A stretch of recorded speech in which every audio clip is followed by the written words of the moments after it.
तो क्या हाल चाल हैं? मुझे पता है कि कोई ख़ास मुझे बताने वाला नहीं है कमेंट सेक्शन में, बट स्टिल मैं ये बात बोलूँगा और उम्मीद करूँगा कि कभी कोई मेरी बातों का रिप्लाई करे। पर मैं आज ऐसे फ़ालतू चीज़ें नहीं करने वाला। मैं आज आपको बताने वाला हूँ कि अभी क्या हो रहा है। तो आज तारीख़ है 8 अक्टूबर और शाम के बज रहे हैं 8:17 और अभी ना एक पहली ठंड आने वाली होती है ना, तो वो एक हल्की सी शीत सी लहर का एक अनुभूति होती है। क्या संस्कृत बोल रहा हूँ मैं यार। तो वो जो एक मतलब क्या बोलूँ यार, मतलब आप लोग भी तो वो कभी ना कभी फ़ील ही किए होंगे। तो वही चीज़ ना मुझे अभी फ़ील हो रही है कि एक हल्की सी ठंड जो कि मतलब होती है, आ रही होती है और जा भी रही होती है। मतलब दिन में नहीं होती, रात में होती, फ़ील होने लगती है। और ना एक अजीब सा पौधा है, उसका नाम मुझे याद नहीं, मैं उसकी फ़ोटो लगा दूंगा इस वीडियो के ही। जैसे मतलब हर वीडियो में मैं यही तो करता हूँ, एक फ़ोटो लगी होती है और मैं पीछे बड़बड़ कर रहा होता हूँ, तो मैं वही लगा दूंगा। तो उसकी ना एक अजीब सी स्मेल होती है। वो पेड़ किसी काम का नहीं है। इवन जब उसके फल आते हैं तो वो और वाहियात चीज़ है कि वो जैसे अकौआ का रहता है ना, कि उसके वो बाल जैसा कुछ रहता है और वो उड़ने लगता है इधर उधर, वैसे ये होता है। और ये वाला ना हमारे कॉलेज में लगा हुआ था। पूरे कॉलेज की मतलब बोलो तो पूरे कॉलेज में यही लगा हुआ था, क्योंकि ये दिखने में अच्छा है, बाकी किसी भी तरह से इसका कोई यूसेज नहीं है। इवन जब ये खिलता है, यानी अभी खिल रहा है, तो इसमें जो इंसेक्ट्स बैठते हैं ना वो भी मर जाते हैं। इतना ज़्यादा प्रकोपी पेड़ है ये। इससे बेटर तो कोई नीम पीपल लगा ले। हाँ, तो अब मैं आपको बताता हूँ कि मैं क्या कहना चाह रहा हूँ। तो ये सारी चीज़ें एक साथ जब मैं फ़ील कर रहा हूँ ना, और ये जो रोड है ये भी बहुत खाली रोड है हमारे यहाँ की, कटारा की। मतलब ये रेसिडेंशियल एरिया है, प्लस ये किसी भी कॉलेज के आसपास नहीं आता। तो यहाँ पर ना बहुत ज़्यादा शांति है, सुकून है, लिटरली सुकून है। और ऐसे ही कुछ था मेरा कॉलेज का भी, क्योंकि वो कैंपस में शाम में तो कुछ होता ही नहीं था, बच्चे थोड़ी रह रहे हैं। तो वो हॉस्टल से बाहर निकलने के बाद ये सारी चीज़ें फ़ील करना, वहाँ भी बहुत सारे पेड़ थे और यहाँ भी वही है, इतनी ग्रीनरी यहाँ पे मुझे भोपाल में शायद सिर्फ यही प्लेस पे दिखी है, पार्क्स के अलावा। तो वही पौधे लगे हुए, तो वही बता रहा हूँ। तो वो सब जब मैं ये सब एक्सपीरियंस करता हूँ ना, तो नॉस्टैल्जिया हो जाता है कि भाई वो टाइम याद आ जाता है मुझे। 3 इयर्स बैक फर्स्ट ईयर में आया हूँ मैं, और उस टाइम पे ना मैं बहुत डिप्रेस्ड रहता था। बहुत सारे रीज़न से उसके, मतलब एक रीज़न हो ना तो समझ में आए, बहुत सारे रीज़न से। जैसे पहला रीज़न कि अब भाई फैमिली छोड़ करके आए, कभी मतलब फैमिली से दूर रहा ही नहीं मैं कभी। मतलब गया हूँ कहीं घूमने तो मामा के घर। अकेला कहीं नहीं रहा ना भाई मैं, तो मुझे अकेला कभी फील ही नहीं होता था। तो वहाँ पे स्टार्टिंग के टाइम था ये अक्टूबर, और शुरू में क्या 10-15 दिन तक तो क्या है, इन्जॉयमेंट रहता है, दोस्तों के साथ मस्ती कर रहे हैं, दोस्त बन रहे हैं, लोग हैं। बट एट अ मोमेंट ना तुमको रियलाइज़ होता है कि this is not a family. हाँ, बाद में तो बहुत अच्छी फैमिली वही बनी है मेरी अभी तक में, बट उस टाइम पे जब आपको रियलाइज़ होता है कि ये फैमिली नहीं है, और वो एक बहुत ही ज़्यादा ना क्रूशियल टाइम होता है कि आप अपने आप को एक्सप्लेन करो कि हाँ यही मेरी फैमिली है, यही सब कुछ है। तो हाँ भाई, मैच्योरिटी तो थी ही नहीं मेरे पास। तो मैं ना उदास रहने लग गया था कि अरे यार मैं इधर रह रहा हूँ। एंड फिर पढ़ाई की भी टेंशन कि भाई मेरे माँ बाप ने पैसा लगाया है, 50,000 तो मेरे आने तक ही इतना सबमिट कर दिया है फ़ीस वीस में, हॉस्टल की फ़ीस, ये फ़ीस वो फ़ीस में 50,000 तो घुस चुका था। और पढ़ना भी है, इंजीनियरिंग का कुछ अता पता नहीं, कोई गाइड करने वाला नहीं है, ऐसी चीज़ें थी। प्लस सीनियर्स अलग परेशान करने लग गए थे उस टाइम तक भी। 10-15 दिन हो गए थे, अब कोई भागने वाला नहीं तो उनको पता था, तो फिर उन्होंने रैगिंग स्टार्ट कर दी थी। तो आदमी उदास है और उससे फिर रैगिंग ले ले तो अति रैगिंग हो जाती है, वो अति दुख में चला जाता है। तो मुझे वो चीज़ें याद आती हैं कि भाई मैं क्यों उदास था उस टाइम पे ब्रो। मतलब मैं तब एक्सेप्ट कर सकता था, ये एक्सेप्टेंस जो चीज़ मेरे अंदर अभी डेवलप हुई है लास्ट 6-7 महीने में। मतलब काश ये सब मुझे पहले मिल जाता, पहले मैं एक्सेप्ट करना सीख जाता, तो मेरी लाइफ कितनी ब्यूटीफुल हो सकती थी। मतलब ये अगर मैं बचपन से होता मेरे साथ, तो मैं बहुत ज़्यादा ही एक ब्यूटीफुल लाइफ जी रहा होता, या सुसाइड करके कभी मर गया होता। कि भाई या तो एक्सेप्ट कर लेता कि भाई यही फेट है मेरी जीवन में, मुझे यही मिलेगा, तो या तो मर जाओ या तो जी लो, ऐसी कंडीशन हो जाती। जैसे अभी वाली कंडीशन में मैं बोलूँ तो मैं ये एक्सेप्ट कर चुका हूँ कि लाइफ ब्यूटीफुल फेज़ में आती जाती है, क्योंकि मेरी अभी आई है, अभी मतलब गई जा रही है, जो भी बोलो यार, मतलब आती ही है। हर चीज़ का एक फ़ेज़ आता है। जब आपको वो मोमेंट्स लिव करने को मिलते हैं, कि वो लिव इन द मोमेंट वाली कंडीशन है कि जब आए तब आप जी लो, उसके बाद नहीं आएंगे इस चीज़, मतलब आएंगे या नहीं आएंगे इस चीज़ की उम्मीद भी मत रखो। तो वही हुआ, जैसे जब जब किसी से प्यार हुआ तो उस प्यार वाले मोमेंट को भी जिया, एक तरफा भी जिया, दो तरफा भी जिया, हर तरह से जिया। उसके जाने के बाद जो दुख हुआ उस दुख को भी जिया। वो भी एक एक्सपीरियंस है ना भाई, वो आपको दोबारा से बताता है कि आयुष भाई ये गलती कर चुके हो, ये दुख फिर से झेलोगे। ठीक है। और मतलब लाइफ ना एक्सपीरियंस से भरी हुई है। मैं ऐसा नहीं है कि मैं पॉजिटिव हूँ, अभी तो मैं पॉजिटिविटी झाड़ रहा हूँ, वरना मैं बहुत नेगेटिव हो जाता हूँ। देखो नेगेटिव फेज़ आता है लाइफ में, तो मैं उसमें सोचता हूँ अब एक्सट्रीम नेगेटिविटी के साथ कुछ भी पक लेता हूँ ताकि मैं बक लूँ और बकने के बाद मैं भूल जाऊँ लिटरली। क्योंकि उस चीज़ को माइंड में स्टोर करके रखना ना बहुत एक फालतू का स्टफ़ भरना है। जैसे मैं आपको बताता हूँ, जनरल आपके कंप्यूटर में मेमोरी होती है, तो आपका कैश जब भर जाता है तो क्या स्लो हो जाता है ना आपका कंप्यूटर, हो ही जाता है। तो आप क्या करते हो, वो अननेसेसरी जो भी कैश मेमोरी में पड़ा हुआ है वो सब आप डिलीट कर देते हो उठा के। वही prefetch and percent and temp, ये फाइल्स को आप डिलीट कर देते हो उठाकर एक साथ। फिर क्या होता है भाई, एक सेकंड में आया कहाँ पर हूँ मैं घूमता फिर, अच्छा हाँ यहाँ से मुझे सीधा जाना है, ठीक है। तो मैं वही बोल रहा हूँ आपसे, मुझे छींक आ रही, लेकिन छींक क्यों नहीं आ रही। छींक ले आयुष जल्दी। तो हाँ, तो मेरा ये कहना है आप लोगों से, मतलब आप लोग हो गया, एक दो लोग ही भी नहीं सुनते मेरी चीज़ें, मैं ही सुनूंगा दोबारा लाइफ में कभी, जब मैं अच्छे फेज़ में रहूँ या और बुरे फेज़ में रहूँ। मतलब नो मैटर, हो सकता है कि ये जिस लाइफ को मैं जी रहा हूँ, हो सकता है कि किसी अमीर आदमी का सबसे बुरा फेज़ हो कि भाई इतनी कम सैलरी है, ये है वो है, उसके लिए ये कम ही है ना। एक्चुअली में हमारे लिए खुशी क्या है वो हम डिसाइड करते हैं। ये बहुत बड़ी बात बोल रहा हूँ मैं आज आपको, हमारे लिए क्या खुशी है वो हम डिसाइड करते हैं। हमारे लिए पैसा खुशी है, हमारे लिए प्यार खुशी है, या हमारे लिए हमारे लोग खुशी हैं, या फिर हमारे पास एसेट्स हैं वो हमारे लिए खुशी है, या हमारी शांति हमारे लिए खुशी है। ये सारी चीज़ें हम खुद अपने से डिफाइन करते हैं, और यही हमारी सक्सेस होती है कि हम जिस चीज़ में जितने खुश हैं वही तो हमारी एक्सट्रीम सक्सेस है भाई। वो बेवकूफ़ी वाली चीज़ें हैं कि ज़्यादा पैसे ज़्यादा सक्सेस ना। ये लोग मुझे बार बार बोलते हैं ना कि तू ग्रोथ मत रोक लेना तेरी, तू यहाँ पे स्टेबिलिटी देख रहा है, ऐसा देख रहा है, वैसा देख रहा है, तेरे को कम सैलरी में खुशी मिल रही है। भाई देख, जिस टाइम मुझे लगे ना कि अब मैं अनसेटिस्फाइड हूँ भाई, मुझे थोड़ा और से कमाना चाहिए, ये कम पड़ रहा है मेरे लिए। हाय गाइस, बस चलते चलते बात करते, बाय गाइस। तो गाइस हाँ, मतलब मेरी कॉलेज मेट उत्कर्ष की गर्लफ्रेंड यहीं पे रहने लगी उत्कर्ष के घर के पास। मतलब कितनी अच्छी चीज़ है ना।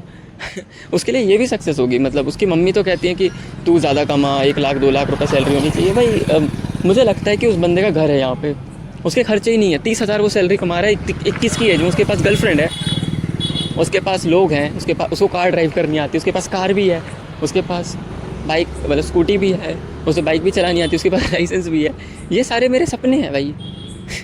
ये मेरे सपने हैं। उसकी मम्मी खुद अर्न करती हैं, उसको घर में पैसे नहीं देने हैं, वो स्मोक एंड ड्रिंक करता है, वो मेरे सपने नहीं है बाकी। और वो हैंडसम भी है, थोड़ा है भाई, ठीक है, हरामी भी है, बात अलग है। उसके लिए हो सकता है कि इससे ज़्यादा कुछ हो।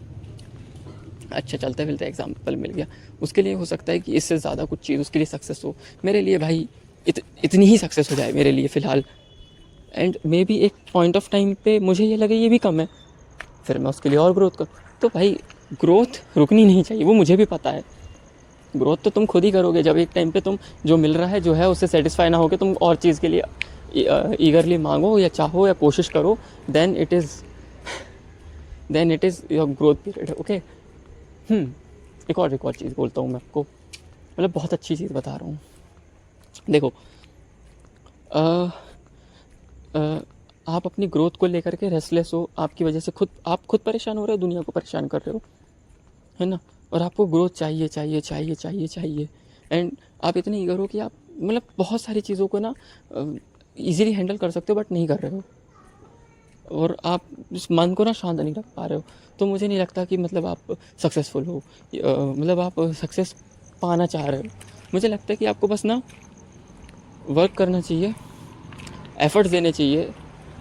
हाँ, उम्मीद भी रखनी चाहिए कि हाँ मुझे ग्रोथ मिलेगी, मैं ज़्यादा कमाऊँगा, या मुझे प्यार भी मिलेगा, या मेरी फैमिली भी बनेगी, या मैं घर खरीद लूँगा। ये मतलब सबके अपने अपने सक्सेस के वो हो सकते हैं पैरामीटर्स।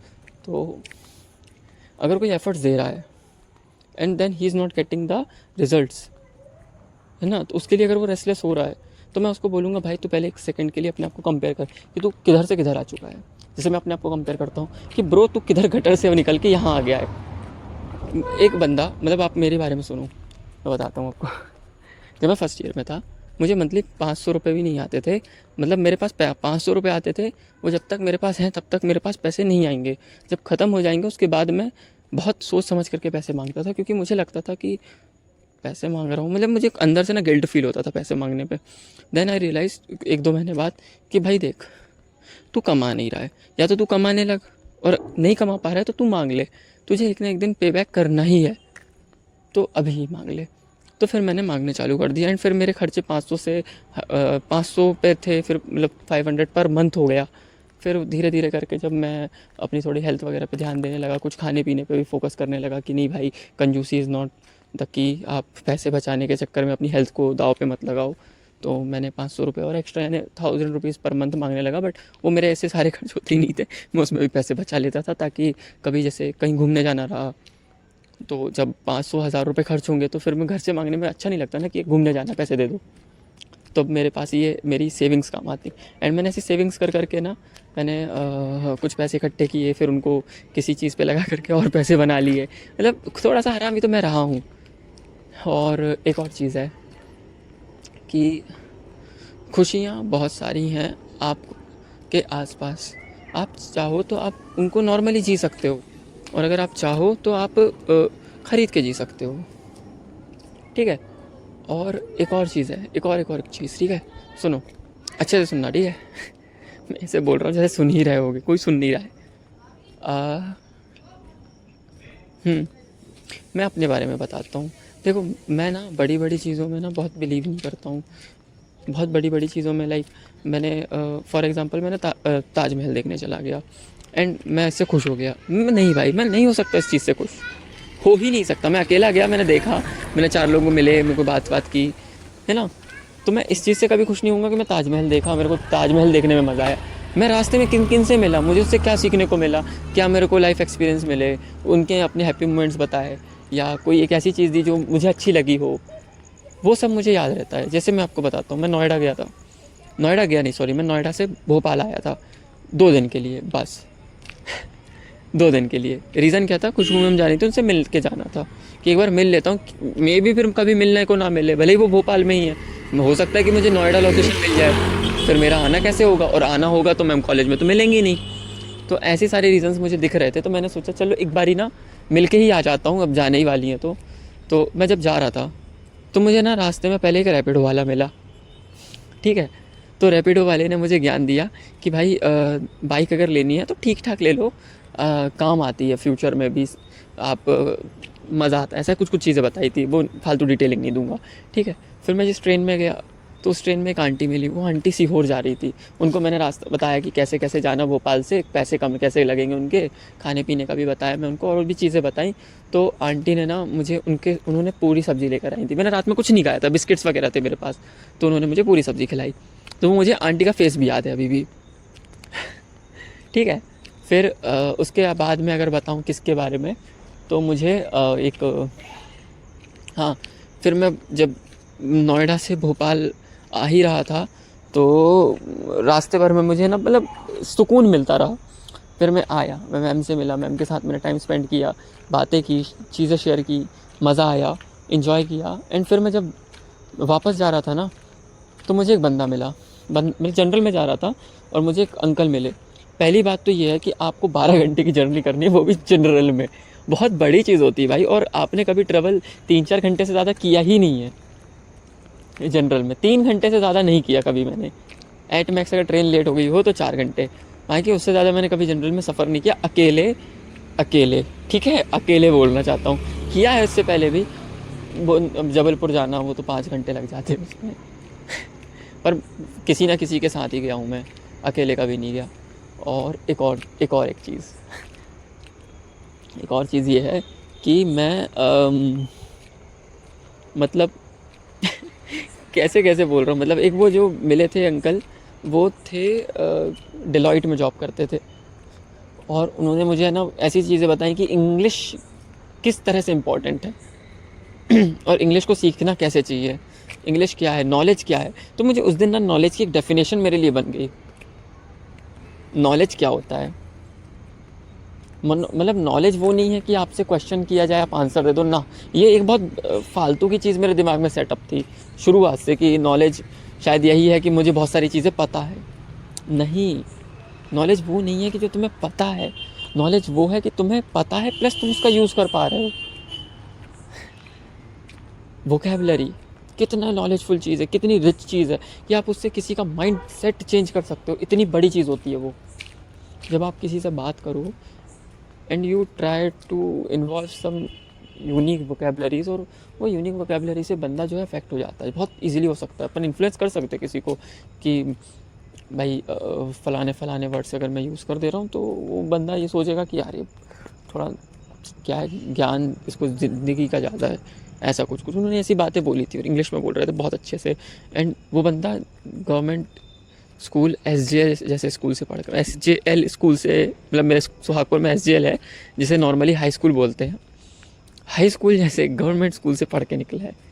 हाँ, वही जिसमें ब्राउन ट्राउज़र और क्रीम शर्ट होती है। उन्होंने बताया कि मैं इधर से पढ़ के निकला हूँ, हिंदी मेरी ढंग की नहीं थी, सब सुधारा। एंड फिर मैं अपने आप को देखता हूँ कि यार इतने बुरे हालात से भी नहीं निकला हूँ मैं। हाँ, बात अलग है कि उनके साथ ये था कि फिर उनकी स्टडीज़ पे पैसा लगाने वाले बहुत थे, उनकी फैमिली भी अच्छी थी बट वो उसमें इसलिए पढ़ रहे थे क्योंकि वो गांव से थे और गांव में वही अवेलेबल था, शहर जाना पड़ता, कम उम्र थी एंड ऑल। हाँ, बट उन्होंने ये भी बताया कि मैंने 10th तक पढ़ा है, फिर 11th 12th मैंने अच्छी जगह से पढ़ी, ऐसी कुछ चीज़ें थी। उनको देख के नहीं लग रहा था लेकिन कि वो कभी इस स्कूल से पढ़े होंगे, एंड उन्होंने उस चीज़ को भी ओवरकम किया। पर अच्छा है यार, मतलब अच्छी दुनिया है, हमें लोग मिलते हैं और ट्रैवलिंग बहुत अच्छी चीज़ होती है। और अभी मैंने एक मूवी देखी, अ, ये जवानी है दीवानी, शायद यही थी हाँ, उसमें ना वो बनी का कैरेक्टर मतलब कितना सही है। वो बोलता है कि मुझे घूमना है, मुझे अपने सपने जीने हैं।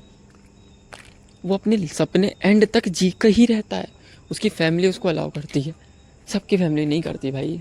सबकी फैमिली नहीं कहती कि तुम इंजॉय करो, तुम अपनी लाइफ एक्सप्लोर करो, जियो, क्योंकि ज़िंदगी जीने के लिए मिलती है। देखो कुछ चीज़ें हैं जो मैं चाह के नहीं कर पाऊँगा शायद कभी, मतलब बहुत ज़्यादा गट्स लगते हैं। मैं थोड़ा सा ना, हाँ, माइथोलॉजीज बोल सकते हो लोग, माइथोलॉजी भी बोलते हैं तो भी चलता है, कल्चर तो है ही है वो मेरा। तो मैं इन सब चीज़ों को लेकर ना बहुत कनेक्टेड हूँ। मैं थोड़ा सा कंजर्वेटिव सा हूँ। और मैं प्राउडली भी नहीं बोल रहा हूँ कि मैं बहुत प्राउडली बोलूँ कि हाँ मैं हूँ, और मुझे इस चीज़ का कोई ऐसा भी नहीं है कि बुरा लगा कि यार मैं कंजर्वेटिव हूँ तो ना। देखो मुझे ना ऐसा लगता है अंदर से कि नशा करना नहीं चाहिए, कभी नहीं करना चाहिए, not even you should not even try, ठीक है। सेकंड चीज़, कभी ना अपनी खुद की जो प्योरिटी है, वर्जिनिटी नहीं बोलूँगा मैं, वो वर्ड थोड़ा क्या गलत चला जाता है, वो लोग उसको ना उधर ही सेक्स में अटैच कर लेते। प्योरिटी है लाइफ की, मतलब अपनी बॉडी की, उसे ना ख़राब मत करो, मैं कहता हूँ कभी मत करो, क्योंकि आपको कभी समझ ही नहीं आएगा कि वो कितनी कितनी कितनी इम्पोर्टेंट थी आपके लिए। बड़ी चीज़ बोल रहा हूँ, नहीं समझोगे। और देखो क्या है ना, कुछ कुछ चीज़ें मुझे अंदर से अच्छी नहीं लगती, जैसे पराई स्त्री का हाथ पकड़ना। पराई स्त्री का मतलब ये है कि जो लड़की ना तो माँ है, ना बहन है, ना ही आपकी वाइफ है, तो ना उसको टच करने में मुझे अंदर से गंदा लगने लग जाता है कि यार लाइक मैं अपनी तो नहीं, मैं उसकी प्योरिटी ख़राब कर रहा हूँ उसके। देखो वो तो कंफर्टेबल रहेगी कि उसको हक कर लूँ, उसको हाथ पकड़ लूँ, उसके कंधे पे हाथ रख दूँ एंड ऑल, इन सब चीज़ों से वो तो कंफर्टेबल रहेगी, कोई फ्रेंड है तो वो रहेगी। बट मुझे अंदर से फील नहीं होता कि आई डोंट फील गुड यार, बस बात खत्म, इतना ही बोलूँगा, बात खत्म। I don't feel good. And आगे मैं आपको बताता हूँ कि नशा पानी का मैं ये कहना चाहता हूँ कि देखो यार, लाइफ में एक बार ना मैंने यही सोच के ट्राई किया था कि, मतलब ट्राई तो नहीं बोलूँगा मैंने ये सोचा था कि यार एम आई रियली मैन, और ये सोच करके मैंने फर्स्ट टाइम मैस्टरबेट किया था।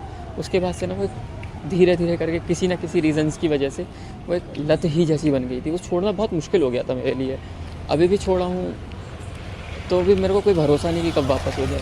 तो व्हाट इफ़ मैं उसे एज अ प्योरिटी अपनी बॉडी की मैं उसे ना हमेशा कंजर्व करके रख रहा होता कि नहीं, करना ही नहीं है, करना ही नहीं। तो देखो फर्स्ट टाइम जो होता है ना वो बहुत टफ होता है, क्योंकि you have to cross your limits. आपके पास एक लिमिट सेट है, ठीक है। तो इसलिए ना उसको मैं कनेक्ट करता हूँ अल्कोहल से कि हाँ, वो मुझे पता है कि उसके लिए अलग से ख़रीदने जाना पड़ेगा, पीना पड़ेगा, ये वो और भी चीज़ें मुझे मैनेज करनी पड़ेगी कि 2-3 घंटे मुझे जो उसको उतारने में लगेंगे कि चढ़ गई है भाई, अभी उतरेगी, फिर मैं कुछ अपनी चीज़ों पे फोकस कर पाऊँगा, फिर हेडेक होगा एंड ऑल। ठीक है, ये सारी चीज़ें भी मैनेज करनी पड़ती है। मैस्टरबेशन के साथ ऐसा कुछ नहीं है, आपकी बॉडी है, आपको जब टाइम मिले आप कभी भी जाओ कर लो। मूड डिपेंडेंट चीज़ें हैं वो तो मुझे नहीं लगता मैं नॉनसेंस बोलनी चाहिए थी, बट अब बोल दिया तो बोल ही दिया है भाई। हाँ, बोल दिया तो बोल ही दिया है। तो कहने का तात्पर्य ये था मेरा कि ऐसे ही है ना, एक दिन अगर मैं ऐसे अल्कोहल ड्रिंक कर लूँगा तो फिर किसी ना किसी रीज़न से कि दुख हो रहा है, दर्द हो रहा है, भाई मैं बहुत नेगेटिव हूँ वैसे भी। कभी कभी मेरे मुंह से पॉजिटिविटी निकलती है, बट अगर मैं नेगेटिव हो गया और उस टाइम पे मैं सोचने लगा कि भाई मेरे को तो दर्द है, दुख है, परेशानियाँ हैं, कष्ट है जीवन में, इतने इस तरह से परेशान हूँ, उस तरह से परेशान, जब इतना ज़्यादा सोचने लग जाऊँगा ना तो मैं मरने लगूँगा। इसलिए मैं वो भी नहीं करता हूँ। बट बनी का कैरेक्टर बहुत अच्छा था। लिटरली मुझे यशी ने ये बात बहुत पहले बोली थी, 2-3 महीने पहले, कि एक बार आप ये जवानी है दीवानी ज़रूर देखना। एक तो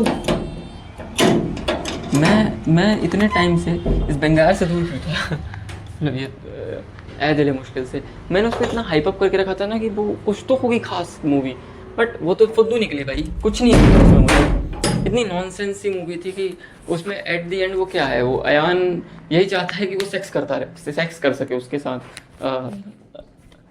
अलियास से कुछ नाम था उसका, मतलब क्या है वो मूवी। देखो शुरुआत हो रही है उनकी किस से, कहाँ लव है भाई इसमें, तुमने लस्ट से स्टार्ट की है मूवी। नॉनसेंस चीज़ है। चलो बात ख़त्म करते हैं क्योंकि मुझे खाना खाना है। Tata bye bye goodbye, see you later, and for every day Ayush Rao will be जिंदा, कभी नहीं मरेगा, कभी दुख नहीं होगा। मैं बहुत खुश हूँ।